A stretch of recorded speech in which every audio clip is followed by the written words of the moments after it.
오늘 예고해 드린 것처럼 고린도전서 9장 오늘 1절에 14절에 있는 말씀을 통해서 일꾼들 후원하는 문제에 대해서 생각해 보겠습니다. 한 절씩 기도하겠습니다. 먼저 9장 1절 제가 먼저 읽겠습니다. 내가 자유자가 아니냐 사도가 아니냐 예수 우리 주를 보지 못하였느냐 주 안에서 행한 나의 일이 너희가 아니냐. 다른 사람들에게는 내가 사도가 아닐지라도 너희에게는 사도이니 나의 사도됨을 주 안에서 인증한 것이 너희라. 나를 힐문하는 자들에게 발명할 것이 이것이니 우리가 먹고 마실 권리가 없겠느냐. 우리가 다른 사도들과 주의 형제들과 게바와 같이 자매된 아내를 데리고 다닐 권이 없겠느냐. 어찌 나와 바나바만 일하지 아니할 권리가 없겠느냐. 누가 자비를 하고 병정을 다니겠느냐. 누가 포도를 심고 그 실과를 먹지 않겠느냐. 누가 양떼를 기르고 그 양떼의 젖을 먹지 않겠느냐. 내가 사람의 예대로 이것을 말하느냐. 율법도 이것을 말하지 아니하느냐. 모세 율법에 곡식을 밟아 떠는 소에게 망을 씌우지 말라 기록하였으니 하나님께서 어찌 소들을 위하여 염려하심이냐. 오로지 우리를 위하여 말씀하시지 아니냐. 과연 우리를 위하여 기록된 것이니 합당한 자는 소망을 가지고 가며 곡식 떠는 자는 함께 얻을 소망을 가지고 떠는 것이라. 우리가 너희에게 신령한 것을 뿌렸은즉 너희 육신의 것을 거두기로 과하다 하겠느냐. 다른 이도 너희에게 이런 권리를 가졌거든 하물며 우리일까보냐. 그러나 우리가 이 권리를 쓰지 아니하고 범사에 참는 것은 그리스도의 복음에 아무 장애가 없게 하려 함이로다. 성전의 일을 하는 자들은 성전에서 나는 것을 먹으며 제단을 모시는 이들은 제단과 함께 나누는 것을 너희가 알지 못하느냐. 이와 같이 주께서도 복음 전하는 자들이 복음으로 말미암아 살리라 명하셨느니라. 14절에 있는 말씀까지 왔습니다. 우리는 고린도전서 지난 시간에 우리 본 것처럼 고린도서 8장에서는 그리스도의 어떤 자유가 있는데 그 자유를 제한해야 할 그런 상황이 있을 때 그 원리에 대해서 우리가 생각해 봤습니다. 요지는 그것입니다. 우리가 갖고 있는 그 자유가 믿음이 약한 사람들을 넘어지게 하는, 그러니까 어떤 디딤돌이 아니라 거침돌이 되게 되었을 때는 그것들을 사용하는 일, 자기에게 주어진 자유를 사용하는 일에 조심해야 한다. 다른 사람들로 하여금 내가 가지고 있는 자유를 행사함으로 말미암아 다른 사람 피해를, 다른 형제 자매들의 이웃에게 피해를 주는 것은 잘못되었다. 그럴 경우에는 자유를 제한해야 한다고 이야기했습니다. 그리고 9장 오늘 본문에서 이야기한 것은 바울 사도는 자신의 삶에서 이 원리를 어떻게 적용하고 있는가 하는 것을 하나의 신뢰를 들어서 지금 이야기하고 있습니다. 그 신뢰는 뭔가요? 자기에게 권리가 있다. 권위가 있다. 권리가 있다. 그건 뭐냐면 자기가 복음을 전함으로 말미암아서 고린도 성도들로 하여금 공개를 받을 수 있는, 생활비를 받아야 할 수 있는 자유가 있다. 그 권리가 있다. 그것에 의해서 당위성을 지금 이 말씀에서는 이야기하고 있습니다. 그런데 이 부분에 대해서 성경이 분명히 이야기하고 있는데 이것을 잘 모르기 때문에 오늘의 현실에서 어림이 되게 합니다. 이제 양극단을 가고 있는 사람들이 있습니다. 하나는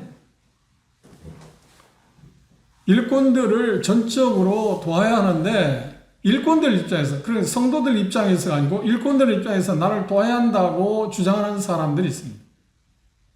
그것도 모순이고요. 또 한편에 성도들 입장에서 일꾼은 자비하고 주님을 섬겨야지 왜 공개를 받으려고 하느냐, 생활비를 받으려고 하느냐, 이 양극단이 있습니다. 그런데 제가 이렇게 살펴보면 전국 모임을 다 데이터를 내진 않았지만 전임 사역자들이 점점 줄어들고 있습니다. 전국적으로, 세계적으로 우리 한국이 기독교적인 그런 문화의 배경이 있어서 그런지 모르지만 전임 사역자들이 제일 많은 곳이 한국입니다. 모임에. 여러 나라를 둘러봐도 전임 사역자들이 그렇게 많지 않습니다. 그런데 한국에는 전임 사역자들이 참 많았습니다. 그런데 시간이 감에 따라서 최근에 와서는 많은 전임 사역자들이 그 전임 사역에서 내려놓고 직업전서로 돌아가는 그런 일들이 일어나고 있습니다. 이유가 뭘까요? 여러 가지가 이유가 있을 겁니다. 어떤 지역교회 갈등 때문에 그럴 수도 있고 여러 가지 이유가 있는데 그 중에 하나가 뭐냐면 자기들이 생활을 할 수 없기 때문에 교회에서 공급받는 것을 해서는 생활을 할 수 없기 때문에 직업을 갖고 성경적인 표현한다면 자비하고 주님을 섬기는 사람이 많아졌다고 하는 이야기입니다. 어떤 면에서 보면 어떤 면에서입니다. 조심스러운 이야기지만 그것이 좋은 일일 수도 있습니다. 그런데 한편으로 생각하면 긍정적인 면도 있지만 대단히 부정적인 면도 있습니다. 왜냐하면 하나님께서 우리에게 말씀하시는 말씀하고 대치되는 것이 많기 때문에 그렇습니다. 바울 사도는 자기 자신의 그 삶을 통해서 우리에게 어떤 일종의 모범을 보이고 있습니다. 그런데 그 성경에서 말하는 원칙은 맨 마지막에 14절에 말씀하신 것처럼 주님께서 명하신 거다. 뭘 명하셨다고요? 전임 사역자들 생활을 공개하는 일을 그것은 당연히 해야 한다. 누구에게 지금 이야기하고 있나요? 성도들에게 이야기합니다. 사역자들에게 말하는 게 아닙니다. 사역자들은 그걸 요구할 수 있는 권리가 있다 없다? 받을 수 있는 권리는 있지만 그걸 요구할 수 있는 권리를 하나님 주님은 말씀하지 않았어요. 말씀하는 바는 누구냐? 성도들에게 그들을 공개해야 한다고 생활비를 줘야 한다고 이야기하고 있습니다. 이것의 차이점을 우리가 잘 아는 게 필요합니다. 그래서 여기 보면 1절에서 바울 사도는 4가지의 그 질문을 통해서 운을 띄고 있습니다. 첫째 질문은 뭔가? 내가 자유인이 아니냐? 그 말은 뭐냐면 자신이 자유와 권리를 가지고 있다. 어떤 문제에 대해서? 성도들로 하여금 내가 복음을 전했기 때문에 고린도 성도들로 하여금 생활비를 받을 수 있는 권리가 내게 있다. 그런 자유가 내게 있다. 그렇죠? 그런데 그 자유를 나는 어떤 더 소중한 것 때문에 그것을 내가 사용하고 있지 않다. 그러니까 내가 사용하지 않고 있기 때문에 다른 사람들도 사용해서는 안 된다고는 말하고는 다른 겁니다. 이해하셨죠? 바울 사도는 어떤 다른 일 후에 말하고 있습니다. 복음을 전하는 일에 장애가 고린도 지역에서는 되기 때문에 나는 그 권리가 있지만 그 자유가 있지만 그것을 나는 사용하지 않겠다고 이야기한 겁니다. 그러니까 대단히 참 놀라운 이야기입니다. 그래서 바울 사도가 그랬으니까 전임 사역자들 누구를 막론하고 다 자비를 하고 어떤 일을 직업을 갖고 주님을 섬겨야 한다고 말하는 사람이 있는데 이건 엉뚱당도 않는 말입니다. 하나님이 우리 그렇게 말씀하지 않았어요. 14절에 분명히 뭐라고 주님 뭐라 했나요? 받아야 줘야 한다. 그거 하는 것이 주님의 명령 아닌가요? 그런 부분에 대해서 우리가 오해하지 않았으면 좋겠습니다. 그 다음 두 번째 여기 표현 가운데는 뭐라고 하고 있나요? 내가 사도다. 내가 사도라고 하는 말은 건 무슨 말인가요? 바울 사도가 사도가 된 것은 자기가 자천했나요? 예수님께서 사도행전 9장에서 다메섹 예수님을 만났어요. 부활하신 예수님을 만났을 때 그에게 너는 이방인에게 복음을 전하는 사람이라고 하는 것에 사명을 부여했습니다. 그래서 사도가 되어 있지 않나요? 그죠? 그러면 예수님께서 그를 사도로 임명했을 때 그렇게 부르셨을 때 그의 삶은 누가 책임을 져야 하는 거예요?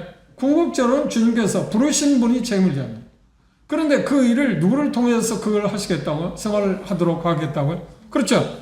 그분이 있잖아요. 바울 사도 전하는 복음을 전하는 사람들, 복음을 전함으로 말하면 혜택을 입은 형제 자매들을 통해서 생활비를 공급하는 것이 하나님의 원칙이다. 그게 바울 사도에게 사도에게 주어진 권한입니다. 그렇죠?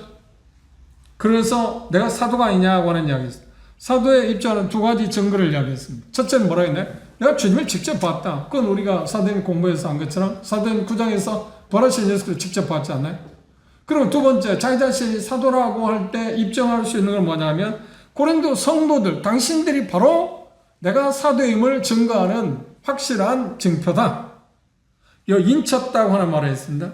인쳤다고 하는 말하면 당시에 이게 참이냐 거짓이냐 하는 것에 대해서 그 어떤 그것에 들어있는 내용물이 진짜라고 하는 것을 보증하기 위해서 뭐라고 하냐? 인을 쳤습니다.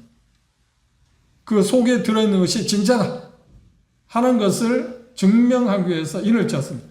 그러니까 말씀에서 바울 사도가 하나님께 인침을 받았다는 말은 뭐냐면 사도가 확실하다. 이게 사도라고 표현했을 때 그 말은 무엇과 지금 문맥에서 뭘 이야기하나요? 그를 반드시 공개해야 할 책임이 고린도 성도들이 있다. 그렇죠? 복음을 전해 들은 사랑하는 형제 자매들이 있다. 그것을 이야기하고 사도가 있냐 이야기했습니다. 그래서 이 표현한 것처럼 재정적인 후원을 받을 권리가 있다. 그리고 또 하나 여기 표현 가운데서 무슨 이야기를 했냐? 나도 게바가 한 것처럼 아내와 더불어서 함께 다니면서 주님을 섬기는 일에 그 생활비를, 그러니까 여기 지금 표현하고 있는 그런 보수를 마땅히 받을 수 있는 권리가 내게도 있다. 그렇죠? 그런데 이 표현 가운데서 잘 보십시오. 자들 주목해. 우리가 먹고 마시는 권위가 없느냐? 그런 권리가 있다는 겁니다. 우리가 다른 사도들과 주의 형제들과, 주의 형제들은 여기 주의 형제는 누구냐면 예수님의 이복 동생. 그들도 거의 다 결혼했다. 결혼해서 아내들과 함께 사역을 하고 있었다는 것을 여기 지금 넌지시 이야기하고 있습니다. 그리고 게바와 같이 아내를 데리고 다닐 권위 없겠느냐. 그렇죠. 바울사도 충분히 그럴 권리가 있지 않나요? 그런데 바울사도는 그거를 사용하지 않았는데, 우리가 고린도 7장에서 보고 있잖아. 독신으로 지냈는데 이유가 뭐라고요? 복음을 전하는 일에 더 효과적인, 더 좋은 길을 자기는 선택했다. 그런데 마치 그것이 바울사도는 어떤 권한이 없어, 권리가 없어서 그렇게 하고 있는 것처럼 착각했다는 겁니다. 그러니까 바울사는 그걸 분명히 짚었습니다. 나는 그런 권한이 있다, 나도. 아내와 더불어서 복음 사역을 하는 일에 있어서 공개를 받을 확실한 권리가 내게도 있다. 그걸 이야기했습니다. 그것에 대해서 할 말이 없지 않나요? 그 부분을 지금 이야기했습니다. 그리고 여기 이제 6절에 보면 누구를 다시 이야기했냐면 바나바하고 자기를 이야기했어요. 바나바도 마찬가지로 나도 똑같은 그 권리가 있다. 그렇죠? 그 부분에 대해서 이야기를 했습니다. 그리고 이 말씀에서 보면 분명한 것을 뭘 이야기하는가요? 그 사도이기 때문에 반드시 공개를 받을 권리가 있다고 합니다. 두 번째, 9장 7절에서 말한 것은 관례였답니다. 관례였다고 말한 것은 말하자면 세 가지 예를 들어서 일꾼들에게 반드시 보수를 주는 건 당연한 거다. 그건 일반적인 거다. 이건 상식이다. 그렇죠? 그런데 우리 중에 이 상식조차도 모르는 무상식한 사람들이 있어요. 그래서 전임 사역자들에게 당신은 자비나하고 주님을 섬기라. 그 말도 안 되는 소리잖아요. 왜냐하면 이 본문을 통해서 바울사도가 자비나하게 있으니까 당신도 자비나하고 주님을 섬겨야지. 왜 당신은 보수를 받으려고 해요? 우리가 보수를 줘야 돼. 이런 허무맹랑한 이야기를 하는 것은 무지에서 나온 것입니다. 본문에서 말하고 있는 문맥을 전혀 생각하지 않는, 그러니까 쉬운 이야기로서 자의적 해석. 성경에서 말하면 자기가 말하고 싶은 것만 받아가지고 그걸 말하죠. 우리가 상식적으로, 그래서 성제들이 그런 건 아닙니다만 일반적인 의미에서 이단의 특징이 뭔가요? 그렇죠. 성경을 자기들이 말하고 싶은 것만 뽑아가지고 성경을 봐라 이렇다. 그건 사단도 마태복음 4장에 예수님을 세 가지 시험할 때 말하는가요? 두 번째 시험할 때는 사단도 10편을 이용했어요. 뭐라고 이용했나? 높은 데서 떨어지면 천사들이 받들 거다. 그 말씀을 인용했어요. 그러니까 그렇게 해라. 근데 예수 말해, 하나님의 시험치 마라. 근데 이단들의 특성은 뭐냐면 하나님 말씀을 전혀 무시한 데서 나온 게 하나님 말씀을 자기들이 말하고 싶은 것만을 골라서 사용하는 것이 특징이 이단 아닌가요? 근데 까닭 잘못하면 우리들도 그런 경향으로 갈 수 있는 어떤 부분에 있어는, 어떤 문제에 있어는 그런 문제가 있을 수 있습니다. 그렇다고 해서 그런 어떤 부분을 그렇게 했다고 해서 형제들 하는 것을 이단이라고 말할 수는 없죠. 그죠? 이단은 거듭나지 않은 사람들이 하는 거니까. 그런데 우리가 이런 부분에서 조심해야 할 문제라고 하는 것을 생각할 수 있습니다. 세 가지 예를 들었는데, 첫째, 군인. 군인이 자기가 일해서 국가를 지키는 거예요? 국민을 지키는 거예요? 그런 군대가 있나요? 세상 어느 나라도 군인이 자기가 돈 벌어가지고 공무원하는 군인들이 있나요? 아니요. 없습니다. 다 국가에서 보수를 주지 않나요? 생활비를 주잖아요. 먹고 사는 걸 다 공급하지 않나요? 그래서 뭐 현 정부에서는 뭐 병장들, 그러니까 사병들 월급을 얼마로 올리겠다고 200만 원 올리는데 언제 올릴지는 모르겠는데. 근데 지금 뭐 성악기 100만 원 받았어요? 상상도 못해요. 제가 군대 생활할 때 제 봉급이 3,800원이거든요. 뭐 격세지감이 느끼는 건 사실 100만 원은 상상도 못할 일이잖아요. 사병이 말인데. 근데 군인들은 당연히 그렇죠. 자기가 국가를 지키는 국민들을 지킨다고 하는 것 때문에 어떻게 하냐? 국민들이 내는 세금으로 공개 받고 살잖아요. 그건 상식이잖아요. 두 번째, 또 어떤 상식이었냐? 농부의 일을 이야기했습니다. 농부들이 포도를 심고 포도 열매를 먹는 것은 당연한 거 아닌가? 이것처럼 당연한 거거든요. 그 다음 세 번째, 목자들에 대해 이야기했습니다. 목자들이 양을 기르고 젖을 먹는 것은 당연한 거 아닌가? 상식이다. 권리가 그렇다고 했습니다. 동일하게 그들은 일한 것에 대해서 정당한 삭설을 받아야 한다. 그리고 세 번째, 하나님의 법칙에 대해서 이야기했습니다. 그러면 그것이 일상 사람들의 예에서만 찾을 수 있는 게 아니다. 하나님 율법에서 구약에서 뭐라고 하냐? 8절 11절을 보면 신명기 25장 4절 참조해봅시다. 그 말씀을 인용해서 이야기했습니다. 여기도 인용했습니다만 곡식 떠는 소의 입에 망을 씌우지 말자. 이 말은 뭔가요? 곡식을 떤다는 건 소가 열심히 일하고 있잖아요. 지금 곡식을 떤다는 것은 그 당시 농경사회에서는 곡식을 어떻게 떨었나요? 곡식을 펼쳐놓고 중앙에 커다란 어떤 고정 핀을 박아놓고 소로 하여금 빙빙 돌면서 소가 밟아서 그 곡식을 터는 탈곡하는 방법입니다. 그런데 그 일을 하는 소에게 먹이를 줘야 하는가요? 여물을 줘야 하는가? 안 주는가? 당연히 여물을 줘야죠. 그렇죠? 그런데 신명기 25장의 이야기는 뭐냐면 중요한 것은 사람과 사람 간의 사회적, 경제적 관계에 대한 내용에 대해서 언급하면서 이야기를 했습니다. 그리고 이 분명히 사도 바울은 뭔가요? 그게 소를 위해서 한 말로 들리느냐? 아니야. 우리를 위한 거다. 일꾼은 일했으니까 당연히 거기에 대해서 합당한 뭘 받아야 한다고요? 보수를 받아야 한다. 그걸 이야기하기 위해서 지금 이야기하고 있습니다. 그리고 디모데전서 5장을 볼까요? 17절입니다. 잘 다스리는 장로들을 배나 존경할 줄 알되 말씀과 가르침에 수고하는 이들을 이 배나 존경한다는 뭐냐면 물질 공개에 대해서 표현할 때 이렇게 말했습니다. 배나 존경한다는 말은 뭔가 후하게 베풀어라. 그걸 지금 이야기하고 있습니다.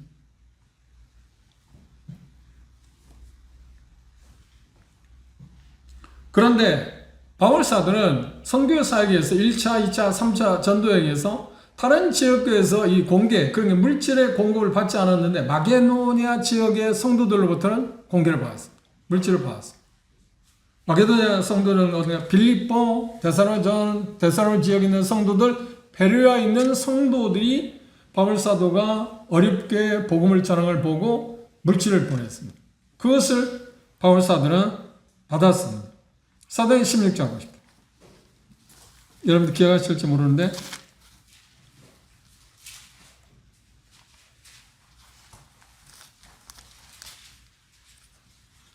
사도행 16장 12절에서 17장 14절까지 보면 그 내용이 나와 있습니다. 그리고 이 말씀하고 고린도후서 8장 9장에 그리고 빌립보서에 보면 유일하게 공개한 데가 빌립보 교회라고 하는 이야기를 하고 있습니다. 빌립보서로 들어가서 그걸 참조해 보시고 시간이 없으니까 다 읽을 수는 없고요. 빌립보서로 가보시죠. 4장입니다. 15절 빌립보 사람들아 너희도 알거니와 복음의 시초에 내가 마게도니아를 떠날 때 주고받는 내 일에 참여한 교회가 너희 외에 아무도 없었다. 그리고 데살로니가 있을 때도 너희가 한두 번 나의 쓸 것을 보냈다. 그렇죠. 공개를 했어요. 마게도니아 성도들.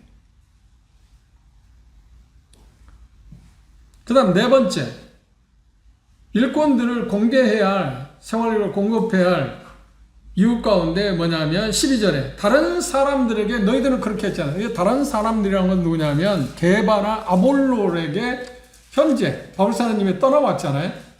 떠나와서 지금 먼 데서 옥중에서, 아니 고린도에서는 옥중이 아니에요. 멀리서 지금 이 서술을 쓰고 있는데, 그 당시 고린도 교회에서 사역하고 있던 아볼로나 고린도 교회를 방문했던 게바에게 1장에 보면 어떤 걸 했냐면 그들에게 필요한 물질을 공급한 일이 있습니다.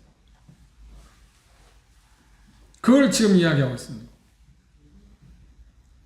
바꿔 말하면 고린도 지역에서 사역하고 있는 목회자들을 공개했다고 하는 겁니다.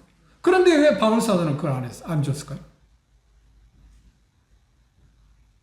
그런데 바울 사도는 이 이야기를 하는 것은 뭡니까? 그들을 정죄하기 위한 것이 아니라 그들을 마음가운데 뭔가 지금 잘못 알고 있는 것을 교정하기 위해서 지금 이야기하고 있습니다. 우리가 지금 고린도 교회를 공부할 때 가장 중요한 게 무엇이었나요? 고린도 교회는 여러 가지 부분에서 문제를 갖고 있었잖아요. 그것 때문에 현대 우리가 살고 있는 새로운 세계, 그러니까 하나님께서 말씀하시는 원칙을 우리가 배울 수 있게 됐잖아요.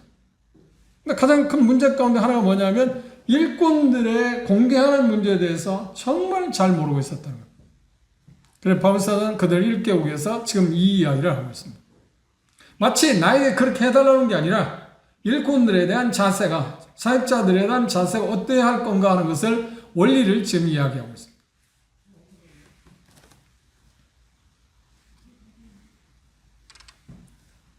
그 다음 5번째, 보편적인 어떤 형태였다. 일꾼들에게 공개하는 것은. 그래서 실례로 이스라엘의 제사장들을 이야기를 드렸습니다. 성전에서 일하는 사람들은 어떻게 살았나요? 그렇지. 성전에 일하는 사람들은 제물이, 화목제물이나 희생제물을 드렸을 때 그 고기의 일부분을 그들에게 돌렸습니다. 그리고 그들의 생활비를 어떻게 했나요? 성도들이, 그래 이스라엘 백성들이 매년 드리는 11조를 갖고 공개했습니다. 살게 했습니다. 그래서 심한 경우에 이스라엘 백성들이 어려움을 겪어도 특별히 어려움 가운데서 어려움을 당하지 않을 수 있었던 부류가 있다면 누구냐면 이 제사장들 그룹이었습니다.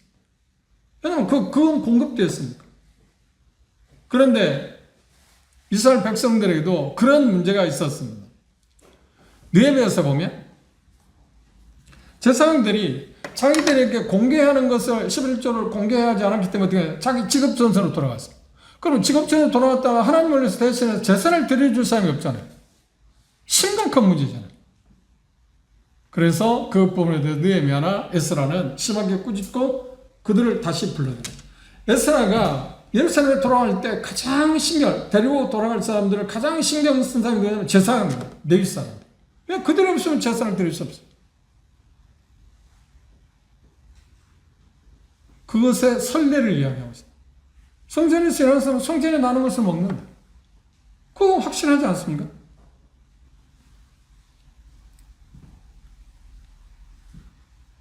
그리고 또 하나 여기 지금 가장 중요하게 말씀하고 있는 게 6번째로 예수님이 이렇게 정하셨다는 거. 말씀하시. 뭘 말씀하시다? 14절 좀 볼게요.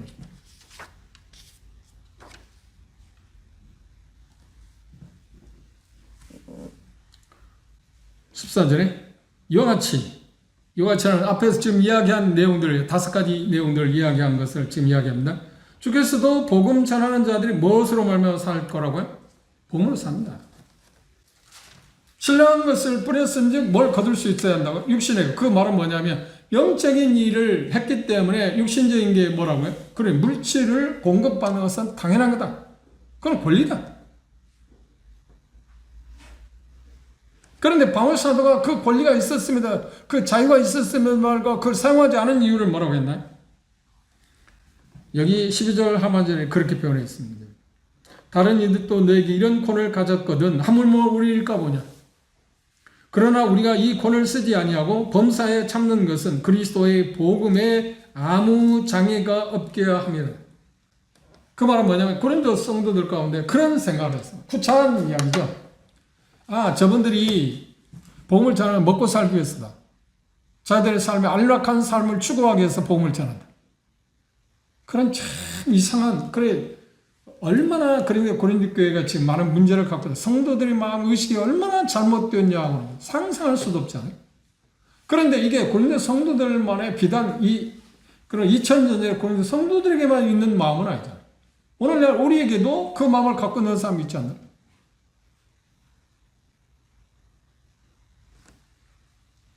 그래서 바울사들은 그렇다 하면 내가 그 권을 쓰지 않겠다. 그것 때문에. 그리고 다음 시간에 우리가 볼 것이냐면 또 특별한 이유 때문에 그 권을 쓰지 않았어요. 그런데 분명한 것은 예수님 말씀하신 거예요. 복음 전하는 자는 복음으로 살아야 합니다. 근데 이 부분에서 우리가 조심해야 할 거 하나 있습니다. 누구를 공개하는가요? 말대로 신령한 일을 하는 사람. 그러니까 하나님의 말씀을 말한다고 해서 잘못 가르치거나 그 사람들 우리가 공개해야 하는가요? 아니요. 그들을 공개해서는 안 돼요. 그걸 공개해서. 우리 문화는 다릅니다. 미국에서는 그 가짜 일꾼들이, 그 일종의 목사들입니다. 그들이 자기들이 복음을 전하고 자기들에게 계좌번호를 알려주고 송금하라고. 그러면 복을 받는다. 그 엉뚱한 그 말도 안 되는 사람들이 많았어요. 그들을 위해서 그걸 하면 안 돼. 진정으로 하나님으로부터 부름을 받은 사람들. 그렇죠. 신령한 일을 하는 사람. 말 그대로. 그들을 공개하는 것입니다. 그 기준을 우리가 잘 알아야 합니다. 그렇지 않는 사람에게 공개하는 것은 하나님의 의미가 없습니다. 그런데 그 공개하는 것은 뭐라고 그랬나요? 그건 마치 죽게 하는 것 같다. 일꾼들이 공개하는 것은 누구에게 하는 거냐? 주님께 하는 거다. 그런데 신령한 사람이 아닌 사람들에게 공개하는 것은 주님께 하는 겁니까? 아니죠. 그걸 우리가 선별해야 돼요. 구분해야 돼요. 그걸 분명히 해야 돼요. 일꾼에다가 다 줄 수 있는 것은 아닙니다. 그리고 현실적인 문제 들어가서 일꾼들 가운데 그렇죠. 전임으로 일하는 사람도 있잖아요. 그들에 한해서. 그렇죠? 그런데 이 말씀에서 예수의 말씀에서 주목해야 할 게 뭐냐면 모두에서 말씀드린 것처럼 성도들의 일꾼에 대해서 공개해야 한다고 말씀하신 게 주님의 말씀입니다. 그런데 주님께서 말씀하신 말씀에서 일꾼들이 성도들에게 나를 공개해달라는 그런 권리가 있다고 했다. 그런 말씀하신 일이 있나? 아니, 그건 없습니다. 그건 없습니다. 이 차이를 우리가 잘 알아요. 제가 그런 질문을 받은 일이 있습니다. 꽤 오래전에. 일꾼들에 대해서 보수를 얼마나 줘야 할까요? 이게 지금 우리에게 현실적인 문제잖아요. 어느 정도 해야 할까요? 그런데 여기 답을 하나 이야기했습니다. 하나님 말씀하신 말씀에서 어떤 힌트를 주었나요? 아내를 데리고 아내가 어떤 직업을 갖지 않냐고 남편과 함께 복음사역을 활동할 수 있을 정도의 생활비. 그런데 묘하게도 오늘 현실 가운데 제가 알고 있는 몇몇 형제들 가운데서 아내들이 일하고 아내들이 그 번 돈으로 자기 생활을 하는 일꾼들이 있어요. 물론 교회에서 그 자립이 됐다 안 됐다고 뭐 할 수는 그런 쪽의 기준을 갖고 있어요. 어렵기 때문에 교회에서는 생활비를 자기들에게 자녀들이 있고 생활을 다 줄 수 없으니까 조금 주는데 그것 가면 살 수 없으니까 아내들이 직업전선에 가서 어떤 일을 한다든지 곡장에 어떤 일을 한다든지 그렇게 하면서 사는 일꾼들도 있습니다. 그러면 이 말씀에서 뭐라는 거예요? 그건 지금 뭔가 문제 있잖아요. 그런데 원칙은 그렇습니다. 그런데 지금 현실은 어떤가요? 어쩔 수 없이 그럴 상황도 있지 않나요? 그래서 가장 중요한 게 뭘까요? 이런 모든 것을 종합해 볼 때 얼마큼 줘야 할까? 생활비를 어느 정도 줘야 할까? 할 때 일반적인 쪽에서는 우리 성도들이 그러니까 용인교회로 말하면 용인교회 성도들의 생활 수준이 있잖아요. 생활 수준이 평균치가 만일 경우 자녀를 둘 두고 있다, 하나를 두고 있다 보면 그 가정에서 생활비가 대충 어느 정도 들어가는가 우리는 생각할 수 있잖아요. 200만 원까지 살 수 있나요? 이 200만 원이다 생각하면 그 선을 맞출 수 있어야 한다고 하는 거예요. 공개하는 거예요. 그런데 그건 성도들의 자세고 일꾼들의 자세는 어떤가요? 그러니까 내가 이렇게 필요하니까 이걸 이렇게 달라고 할 수 있나요? 그걸 하나님 말씀한 일이 없다는 거예요. 성도들은 최선을 다하고, 그렇죠?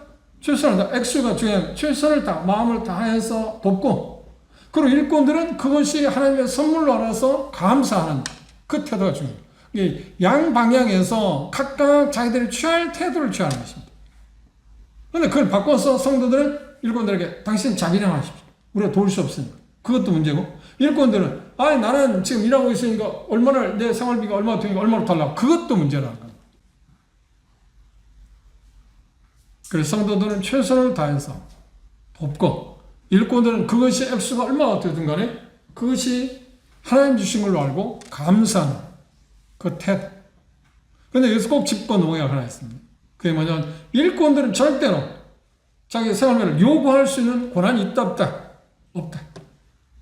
그럼 받을 수 있는 권한은 있습니다. 그렇죠? 받을 수 있는 권한은 있지만, 그렇기 때문에 내가 요구할 수 있는 권한도 있다고. 요구하라고 하나님 말씀하셨다고? 아니요. 그건 예수님 말씀하지 않았습니다. 그 차이를 여러분 우리가 잘 기억하는 것입니다. 그래서 각자 성도들은 성도들이 할 태도, 일꾼들은 일꾼들이 취할 태도, 그게 대단히 중요한 문제입니다. 현실적으로 이런 문제로 말해서 갈등이 있습니다. 하나님의 원리는 분명한 것은 바울 사도에게는 그걸 받을 수 있는 권리가 있다. 그 자유가 있다. 그런데 바울 사도는 특별히 고린도 교회에 갔을 때 사도행 18장에 어떻게 뭘 했나요? 장막 만드는 일을 했습니다. 그래서 자기의 생활비를 썼을 뿐만 아니라 동역자들, 디모데나 실라 함께 일했잖아요. 그들의 생활비까지 보태줬습니다. 그렇게 일했어요. 왜? 이유가 뭐야? 여기 말씀 가운데 복음을 전하는 일에 장애가 된다는 말이에요. 저 사람들 먹고 살기 위해서 복음을 전한다.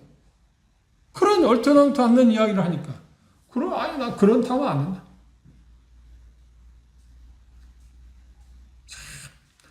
일꾼들은 그런 각오를 해야 해요.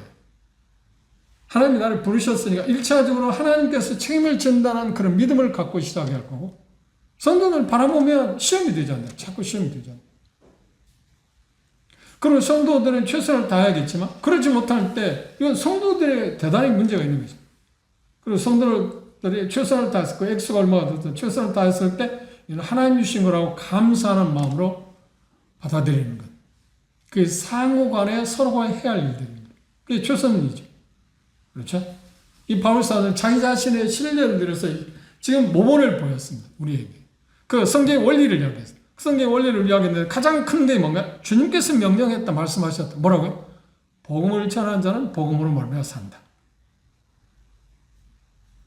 제 이야기를 해서 죄송합니다.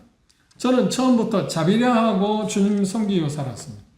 농사집에서 시골이었으니까. 그죠? 그럼 처음으로 성교회에 와서 성교회 올 때 그렇게 이야기를 했어요. 그 당시 구급 공무원이 한 달 봉급이 얼마냐? 19만 원이었어요. 그래 성교회에 그 책임자였던 분이 메커비 형제님이 뭐라고 하냐면 매달 19만 원씩 주겠다. 그 와서 일해요. 남사중에 뭐 교목 갈 거 뭐 거기에 수많은 직원들 있습니다. 그리고 특별히 그 결핵 환자로 거의 국가에서 내놓은 사람들. 그리고 제가 있을 때 죽어간 사람들 한둘이 아닙니다. 그들에게 대해 한 27명 있는데 그들이 영적으로 공개하는 일을 한다든지 그런 일을 하는데 19만 원의 약속을 했습니다. 그런데 제가 한 3년 근무하는데 한 번도 19만 원 받은 일이 없어요. 한 번도 19만 원 받은 일이 없어요.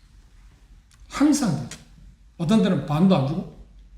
그러면 제가 권리가 있잖아요. 그런데 제가 그때 그 사무실 앞에까지 가요.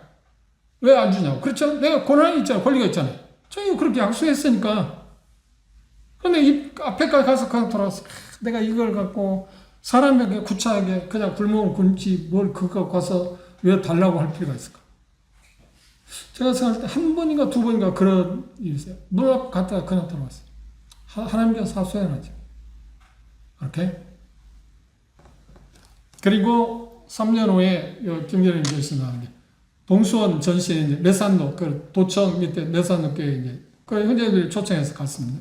이사를 왔습니다. 그게 80년. 그러니까 겨울 1월달이나 아마 2월달.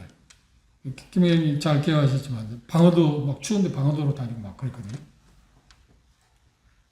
그래서 수성원 저쪽에 방어하던데. 그때 제가 동선 그래 매산로 딱 와서 첫 보수가 얼마냐? 3만 원 줬어. 80년도. 이야기 있잖아요. 구급 공무원이 얼마였다고 그 당시? 19만 원. 구급 공무원이. 그 당시 공무원을 손 안 하려고 그랬어요. 우시가 너무 적어서. 지금처럼 공무원이 우대받는 때가 아니었습니다. 그리고 공무원이 들어온 것은 생각보다 쉬웠고요. 그 당시 서로 안 하려고 하니까 어지간하면 거의 됐거든요. 3만 원 줬어요. 그 3만 원 어떻게 살았겠어요? 근데 제가 지금 상황을 제가 살아온 삶을 이야기하는데, 근데 제가 성김에서 훈련을 받았잖아요. 그때 제가 하나님께서 나를 3년 동안 성김에서 훈련을 시킨 이유는 이런 상황이 올 거라고 알고 나를 훈련시켰고,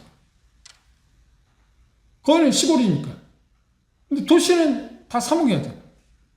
그죠? 다 사먹여야잖아요. 쌀은 시골에 그 유산을 받은 농토가 있으니까 그 대토 준 것에 쌀을 가져오죠. 근데 도시, 여러분들 살지만 도시에서 쌀이 중요한가요? 다른 생활비가 더 중요한가요? 더 많이 들어가요. 쌀은 얼마 안 들어가요. 그때부터 제가 차를 탄 일이 없어요. 거리가 30분 거리인데 걱지 않고 걸어 다녔어요. 여유가 없으니까. 비 와도 눈이 와도 걸어 다녔어요. 그런데 얼마 시간이 흐르면 어떤 형제님이 삼천리 자전거 하나를 사줬어요.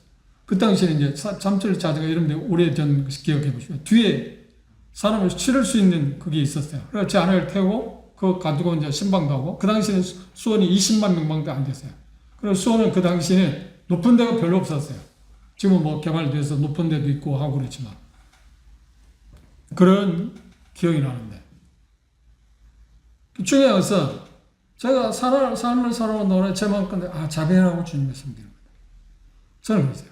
그리고 교회에서 어떤 그 보수 받아서 대단히 무겁게 느껴져요. 짐이 됐어요. 그래서 그 짐을 안 지려고 애를 썼어요. 그래서 가능하면 그걸 안 받으면 좋겠는데 어쩔 수 없이 받으니까 받기는 해야 하니까 많이 받으면 안 되니까 최저선을 받으려고 했어요. 그렇게 해서 최저선. 그게 훈련되기도 했고. 그런데 문제는 뭐냐면 그걸 받을 때 지금 액수를 3만 원 했지만 그 당시 제가 그때 30만 원으로 생각한 거예요. 3만 원, 현금은 30만 원이죠. 3만 원이죠. 근데 제가 막 성도들이 최선을 다해서 주는 거라고 생각했더니 30만 원 생각했더니 아니 300만 원 생각할 때 됐다니까. 제 입장은 그랬습니다. 성도들이 최선을 다한 거라고 생각하니까. 그 성도들이 최선을 다하냐 하는 것은 내가 할 이야기 아니잖아요. 그건 주님께서 알아서 그 성도들이 한 것을 뭐 결정하겠지. 심판하겠지. 판단하시겠지. 그죠? 근데 저는 제 입장은 그런 마음을 가지고 있어요. 그런데 그 마음이 제게는 계속해서 지금까지 있어요. 계속해서. 가능하면 그런 보수 받지 않고 그냥 어떤 형제님이 일했기 때문에 일종의 펌싸으로 어떤 것을 주는 게 아니고 선물로 주는 것에 대해서는 내가 생각하는데 그 선물도 너무 턱없이 주면 그 선물이 아니잖아요. 뇌물 성격이 있잖아요. 그래서 그런 것에 대해서 제가 참 짐스러워합니다. 대단히. 그리고 짐스러운 이유 가운데 뭐냐면 억압을 받아요. 스스로. 짐을 느껴요. 짐을 느끼면 내가 편하지 않잖아요. 그죠?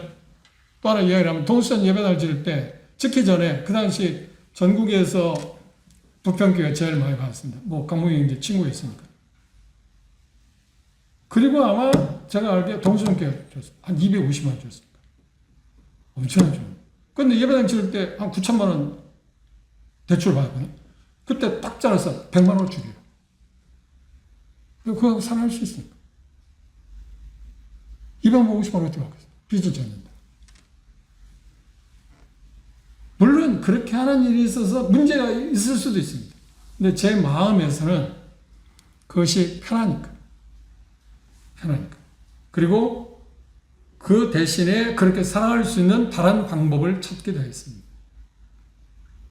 그런데 중요한 것은, 분명한 것은 우리들이, 형제 자매들이, 교회에서 형제 자매들이 이제 성경에서 가르침은 뭔가요? 주님의 명령한 것은 복음을 전하는 사람은 복음으로 살아야 한다. 그러니까 일꾼들은 그 자세를, 그 권리가 있다.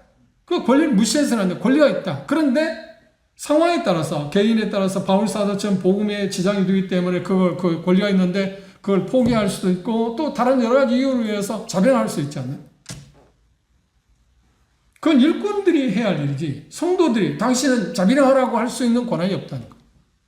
성도들이 할 일은 뭐예요? 당연히 보수를 주야한다는 것이 성도들이 원칙이잖아요. 그것에 의해서 혼동을 가져오지 않게 해요. 여기 6가지 이유를 들어서 일꾼들이 생활비를 받는 것은 정상적인 거다. 그건 당연한 거다. 가장 중요한 여러 가지 이야기를 했습니다만 마지막 바울사도는 무엇을 방기만 주님이 명령해. 복음을 전하는 자는 복음으로 산다. 그리고 12 제자를 보낼 때나 누가복음에 보면 70명 제자를 보낼 때 뭐라고 했나요? 너희들이 아무것도 전대 아무것도 없잖아요. 가서 어떻게 해요? 평화를 기도하라. 그리고 그들이 공부한 것을 받더라.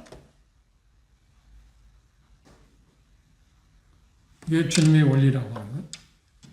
그리고 다음 시간에 이제 왜 바울사도는 자기 그 고난이 있는데 고난을 사용하지 않는가, 더 좋은 것을 위해서 사용하지 않는데 그게 도대체 무엇이었을까 하는 것을 생각해 보도록 하겠습니다. 오늘 이 성경의 원리는 일꾼들이 공개받는 일이, 생활을 받는 것이 정상적이라고 하는 이 대단히 중요한 가르침에 대해서 많은 분들이 잘못 오해하거나 이해하고 있기 때문에 이것을 분명하게 여러분들의 마음가운데 자리 잡게 하셔서 다른 사람이 혹시 그런 것들이 있으면 여러분들이 그걸 이야기해 줘서 그런 모순에 빠지지 않도록 할 수 있으면 좋겠습니다. 기도 마치겠습니다.